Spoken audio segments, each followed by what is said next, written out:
Hello everyone, I hope you're doing well. The subject of today's lecture is writing memos and emails. And I will basically discuss what is memo, what are the types of memo, and what is the format of memo. And if need be, I will also discuss email writing in this lecture, or I will spare the next lecture for email writing and the next lecture for, of course, for business letters. So what is the summary of the lesson? First of all, let's look at the summary here. If you have a job, you know that a lot of time can be spent reading and writing memos and emails at work. In this lesson, you will learn the basics of how to write these forms of correspondence effectively. So here the authors of the chapter tells us that if you have any job, so you will have to write a lot of memos and emails when you will get work. So in this chapter, we will learn about memos and email writing. So memos and emails are used for different communication situation at work, and each has a specific format and rules. In this lesson, we look at each one. So both memos and emails are used for different communication, right? First thing is that if we use them for different communication, we cannot use them for the same communication. And each has specific format and rules. So we cannot apply the rules of one uh, thing on another thing, another writing. So let's look at here the difference between a memo and a business letter as well. Business letter is letter. We haven't discussed these letters yet, so I will discuss this business letter in next lecture, or you can say that after one more lecture, right? So let's look at the differences between memos and business letters.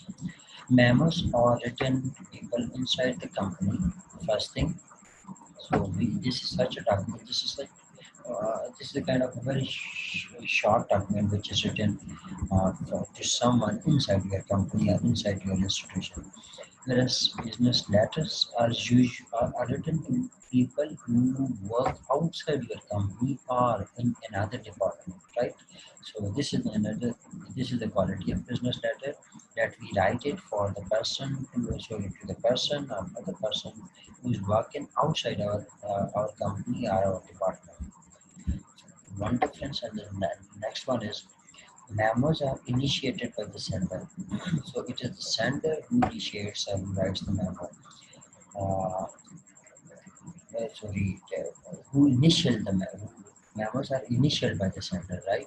So it is the sender who put the initial of his or her name at the end of a memo, right? Whereas at the end of a business letter, the sender signs the letter. This is another difference. And whereas the third difference is memo vary in length from a couple of sentences to many pages long. Right? This is an attribute of length of a memo, that it can be it can consist of a few sentences, whereas it can also cover several pages as well. So whereas business letters are less than 2 or 3 pages long, so they have some specific length, right? 2 or 3 pages long. Memos are informal and business letters are more formal. This is the fourth difference between these two business writing. And many companies have their own guidelines and formats for writing memos. If your company has its own way of doing things, even if it contradicts this book, you should follow your company's guidelines, right?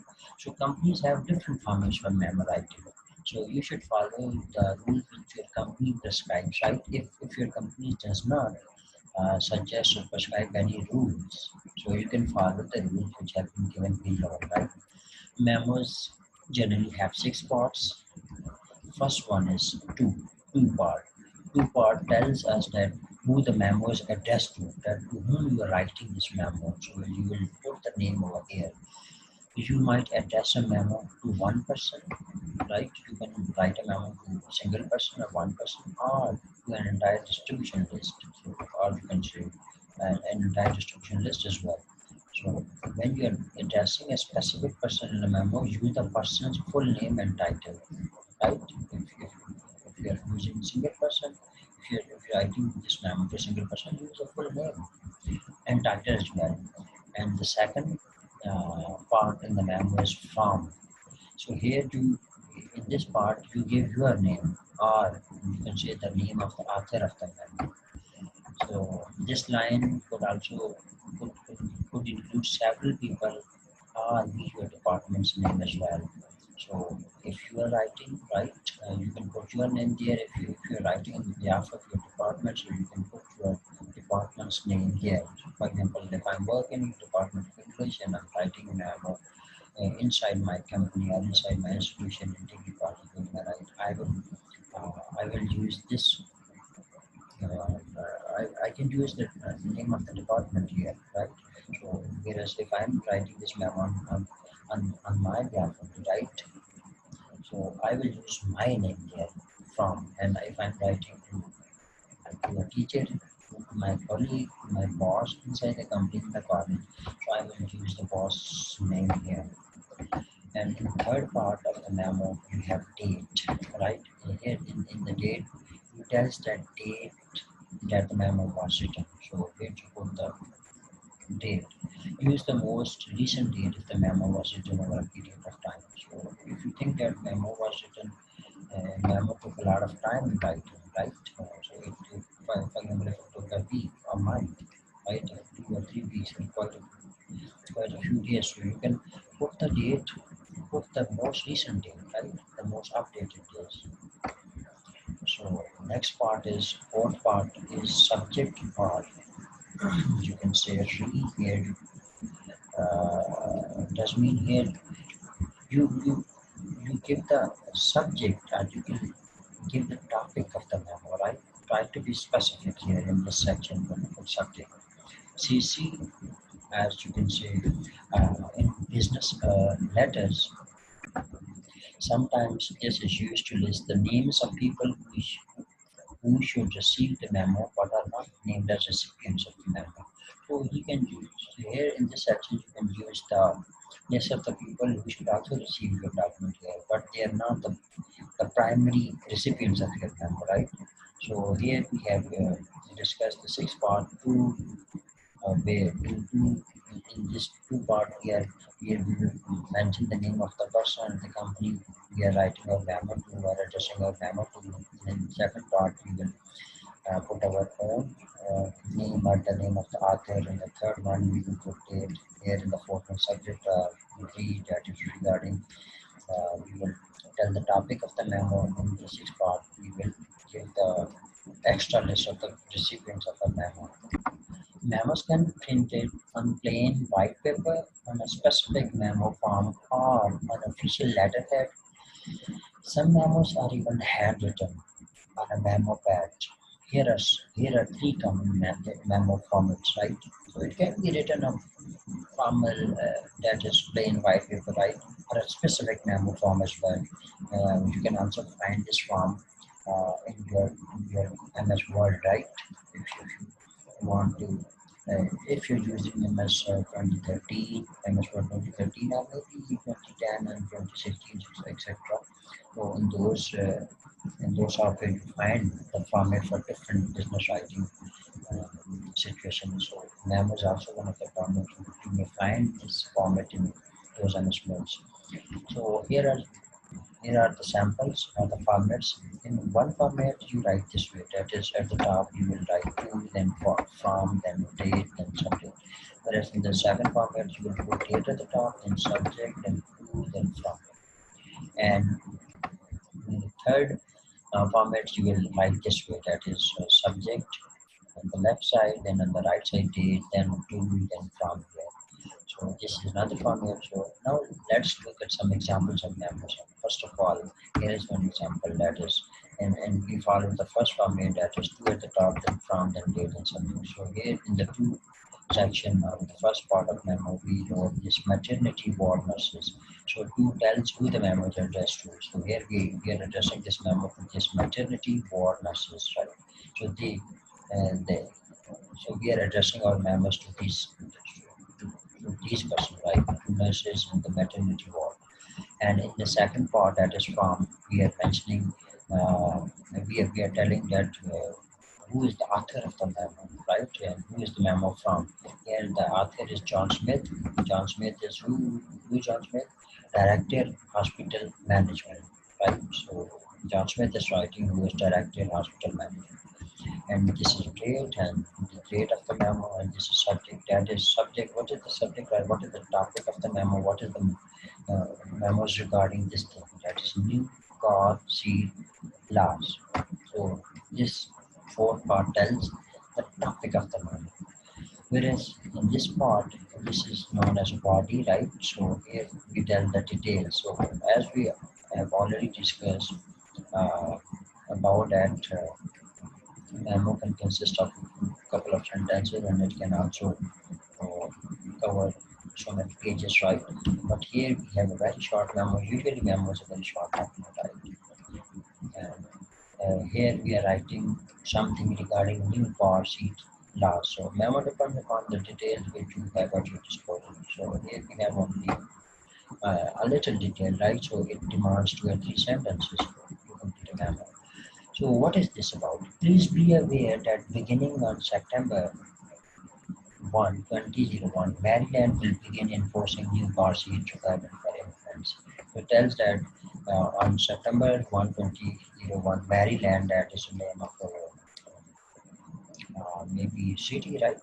So it will Maryland will begin enforcing new. So Maryland will start enforcing or applying new cars for a new car seat requirement for the infants. So it shows that Maryland has produced and introduced some new car seat requirements for for infants and babies, right? So what will happen now? All infants. What is the law about? All what is the requirements about, right? All infants must ride in a rear facing car seat beginning on this day. So the this requirement actually requires all infants uh, require our parents, kind of all parents to put infants in a rear facing car seat, right? So the seat whose face is who has rare face, right? So so the parents should introduce and install such seats in their cars, in their vehicles, who have rear facing, right? So facing should be towards backwards. So on this day, that is on September 1, 2001, everybody, all the parents should introduce or install such that is rear facing seats in their vehicles. Do not release any infant to ride in a car that is not equipped with rear facing car seat in the back of the vehicle. So um, another requirement is that the the body tells us that those cars or those vehicles who do not introduce or who do not release, so those cars we do not release or we do not install this type of seating in their car, that is rear facing car seats in the back of their vehicle, they will not be allowed to run on the roads. Thank you for your cooperation. Just all about the memo, a very short memo. So here we have another memo. This is also a very short memo, right? So here we follow the next format, that is the second and the third format here. Here we put date at the top, and then the subject is the topic of the memo is breakthrough closed next week. Okay, so breakthrough closed next week is the subject, and two does mean who. We are addressing this memo to all employees, and this is from Human Resources Department, right? Because this is from department. So what are the details here? The employee break room will be closed all next week, July 22 through July 26. We will be remodeling the break room during this time. The break room will reopen on July 29. So here the memo tells, or the body of the memo tells that employee break room will be closed for almost 5 days, right? almost the whole week. So they also tell us that the memo also tells us that the uh, that the persons will be some people will be remodeling this break room during this time during these vacations. So the break room will reopen on July 29. And in the next paragraph, we apologize for any inconvenience they may cause you. The author is apologizing for the inconvenience which will be caused because of the closure of this break room for the implies we are putting patio tables and chairs on the back patio for use while the break room is closed. The author also tells us that the people that when, when the break room will be closed, they will also put the patio tables. Patio tables or chairs or side tables or chairs which can be used for which can be used outside for outside recreation, right? You can say that it is these chairs and tables are designed for outdoor use on decks, on patios, on porches, etc. And patio is simple patio is such a place, such a paved or plain outside place or area, uh, maybe near your houses, maybe near your workplaces, where where you go for dining, where you go for recreation, right? So the author of the memo tells us that that when the break room will be closed, so they will put these patio tables and chairs on the back patio for your use while the break room is closed. We are looking forward to unveil the remodeled break room on July 29 with an ice cream social. Details about that coming soon. So here the memo gives us some extra information that when the break room will be closed, and the people or the person who will be remodeling this break room, they will also be they will also remodel this room on July 29 with an ice cream social. Ice cream social is such a noun with such a word. Its meaning is that it's a kind of social gathering at which ice cream is served, right? So the author tells us that when the room will be when they will be done with the room remodeling. So on 29th, they will also introduce this ice cream social thing, right? Where people will be able to sit together and they will be served with ice creams. Details about that coming soon. That's the end of the second memo here. So here we have some writing tips specifically for memo. So there is more than one approach to writing memos. A common approach is to dive right in, giving your most important information first. This is the first approach that you give your most information at the start of the memo, right? Or you can say that you give your most important information first. Then you follow up with the details, right? First of all, you give the most information, important information, then you follow up with the details. Many people believe it is the most effective approach too. Here is an example of this approach. Notice that the most important information is in the first sentence of the memo. So here, this is such type of memo where you give your most important information first, or you can say in the very first sentence. Let's look at the example. We need volunteers to help clean up the highway in front of our building. So this is your most important information, right? Now you have given the most important information at the very start of the memo. Now you will follow up with the details. As you know, Lewis and Colby Marketing is responsible for cleaning up litter among the 2 mile segment of highway in front of our building. We have committed one highway cleanup per quarter of this year. Our next highway cleanup is March 12th, next Saturday. Can we count on you? Breakfast, lunch, gloves, and garbage bags will be provided. So here we have given the most information.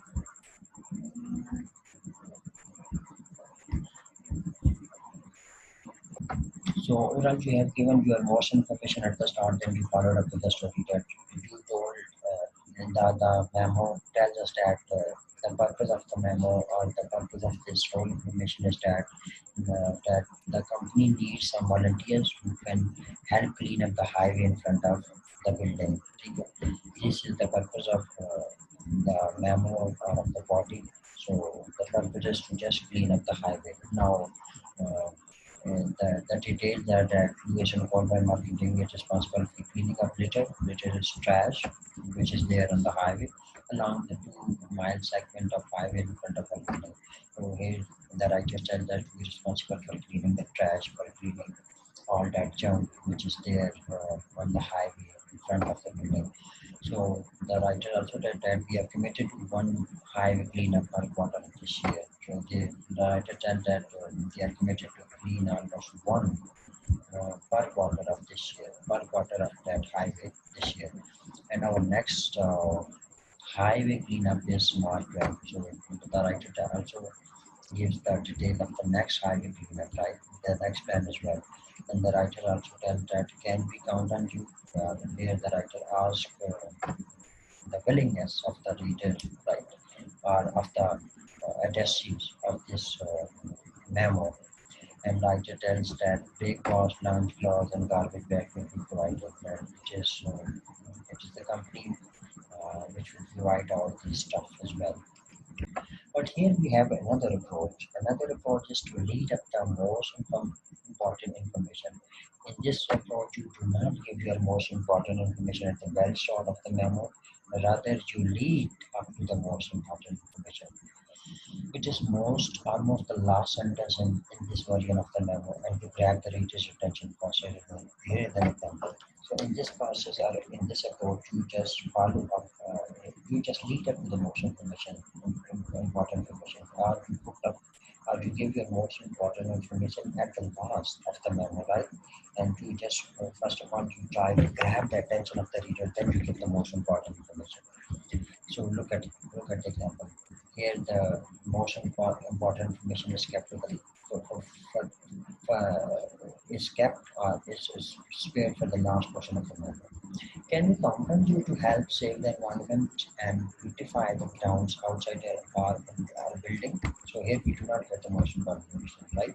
So here the writer asks for the willingness of the readers that are they ready to clean up the grounds outside the building. At evaluation, call by marketing is responsible for cleaning up litter along the 2 mile segment. This is the same information which we discussed in the previous memo. We have we have committed to one highway cleanup per quarter of this year.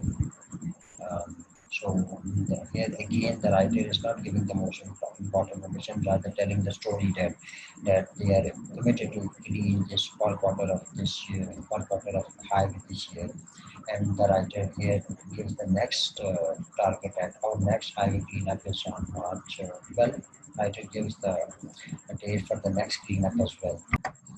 And it is almost at the last that we get the most important information in this approach.